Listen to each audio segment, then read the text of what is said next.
प्रधानमंत्री नरेंद्र मोदी आज 5 देशों के समूह ब्रिक्स के सालाना शिखर सम्मेलन की अध्यक्षता करेंगे और वीडियो कॉन्फ्रेंसिंग के माध्यम से यह आयोजन हो रहा है। और इस बैठक में अफगानिस्तान के हालात पर बात होगी।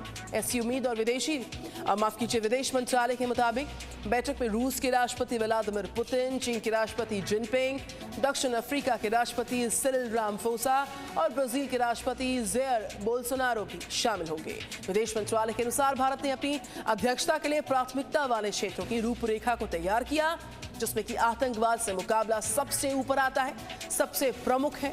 साथ ही कोरोना महामारी के प्रभाव पर बातचीत होगी। ये दूसरा मौका है जब प्रधानमंत्री नरेंद्र मोदी ब्रिक्स सम्मेलन की अध्यक्षता करेंगे। इससे पहले साल 2016 में पीएम मोदी ने गोवा में सम्मेलन की अध्यक्षता की थी। ब्रिक्स का मंच, आतंक पर भारत का पंच।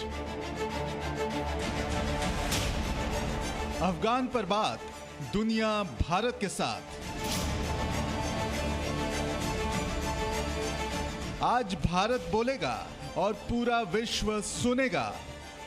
आतंकवाद आज विश्व के सामने सबसे बड़ी समस्या है। हमें यह सुनिश्चित करना होगा कि आतंकवादियों को समर्थन और सहायता देने वाले देशों को भी दोषी ठहराया जाए और इस समस्या का संगठित तरीके से मुकाबला किया जाए। शाम करीब 5:30 बजे जब 13वां ब्रिक्स सम्मेलन शुरू होगा तो उस बैठक की अध्यक्षता न सिर्फ प्रधानमंत्री नरेंद्र मोदी करेंगे, बल्कि इसमें कई अहम मुद्दों के साथ साथ सबसे बड़ी चर्चा अफगानिस्तान के हालात पर भी होगी। अफगानिस्तान से पूरी दुनिया पर मंडराते तालिबानी आतंक के खतरे की बात भी होगी। और तब आतंक पर प्रहार करती प्रधानमंत्री मोदी की वो बातें कान लगाकर चीन भी सुनेगा, पाकिस्तान भी सुनेगा और यकीन मानिए तालिबान भी सुनेगा। सबसे अहम बात लाके रख देंगे मोदी जी अबाउट आतंक, क्योंकि आतंक तो सबको इफेक्ट करता है। रशिया, इंडिया, चाइना, हम आज की तारीख में से जूझ रहे हैं। ब्राजील और साउथ अफ्रीका भी जूझेंगे और जूझ रहे हैं वो अपने हिसाब से। तो प्राइम मिनिस्टर मोदी की जो ये वार्ता होगी, जो फोकस होगा, इसमें काफी फोकस होगा आतंक को लेकर के। ब्रिक्स मतलब ब्राजील, रूस, इंडिया, चाइना और साउथ अफ्रीका का एक फोरम, जिसमें अफगानिस्तान के लिहाज से देखें तो भारत, चीन और रूस तीनों ही देश सीधे तौर पर जुड़े हैं।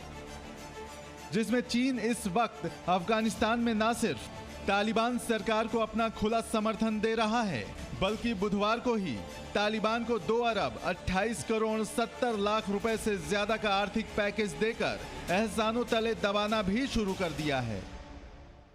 31 मिलियन डॉलर क्या होता है? बहुत ही छोटी मुद्रा होती है। तो चाइना तो अपनी गेम खेलेगा ही, उसे तो अपनी जगह बनानी है, उसे अपने पांव पसारने हैं अफगानिस्तान में। जहां तक बात ब्रिक्स में शामिल देश रूस की है, तो तालिबान को कुछ महीने पहले भाव देने वाला रूस फिलहाल उसी तरह से अफगानिस्तान के ताजा हालात को देख रहा है, जैसा कि भारत देख रहा है। अफगानिस्तान को लेकर रूस का इतिहास खट्टे अनुभव वाला रहा है और भारत आतंकवाद से सबसे ज्यादा पीड़ित देश है। रूस को तालिबान से अपने पड़ोस में इस्लामिक आतंकवाद का खतरा महसूस होने लगा है और भारत को भी पाकिस्तान के शह पर अफगानिस्तान से अपने देश में आतंक का अंदेशा है।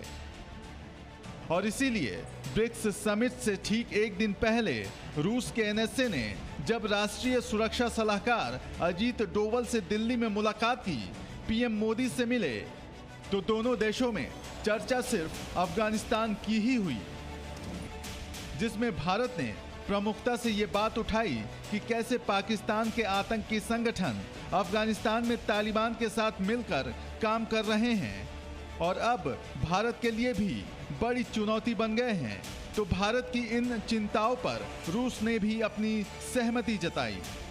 यानी आप ये मानकर चलिए कि ब्रिक्स में आज जब भारत के प्रधानमंत्री आतंकवाद पर प्रहार करेंगे तो वहां मौजूद रूस के राष्ट्रपति व्लादिमीर पुतिन पूरी तरह से हिंदुस्तान के साथ खड़े नजर आएंगे और तब इकलौता चीन होगा जिसे आतंक का साथ देने के लिए प्रधानमंत्री मोदी की बातें सबसे ज्यादा चुभेंगी।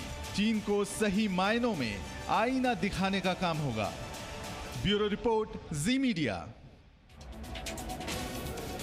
ब्रिक्स में वैसे तो आज जलवायु परिवर्तन समेत कई सारे बड़े मुद्दों पर चर्चा होगी, लेकिन सबसे ज्यादा जोर अफगानिस्तान के हालात पर होगा और इसमें भी बड़ी बात ये नजर आ सकती है कि चीन ब्रिक्स सम्मेलन में अफगानिस्तान के मुद्दे पर अलग थलग कैसे पड़ेगा। बिल्कुल, क्योंकि हम ऐसा ठोस वजह है जिसकी वजह से हमें ऐसा कहना पड़ रहा है कि आपको मालूम है कि आतंक के खिलाफ भारत रूस एकजुट है, जबकि चीन लगातार तालिबान का समर्थन कर रहा है।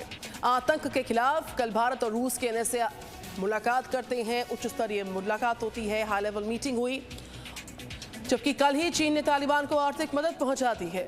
कल भारत ने रूस से अफगानिस्तान में मौजूद पाकिस्तानी आतंकी संगठनों को लेकर चिंता जताई, जिससे रूस सहमत नजर आया। तो वहीं चीन ने बाकायदा तालिबान के प्रतिनिधियों को बीजिंग बुलाकर मुलाकात की।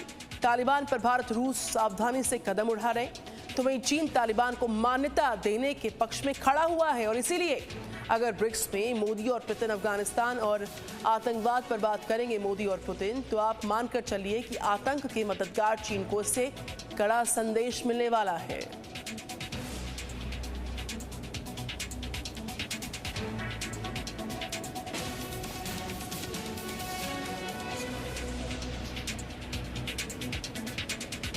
Presenting B News app, available on Google Play and App Store. Download it now.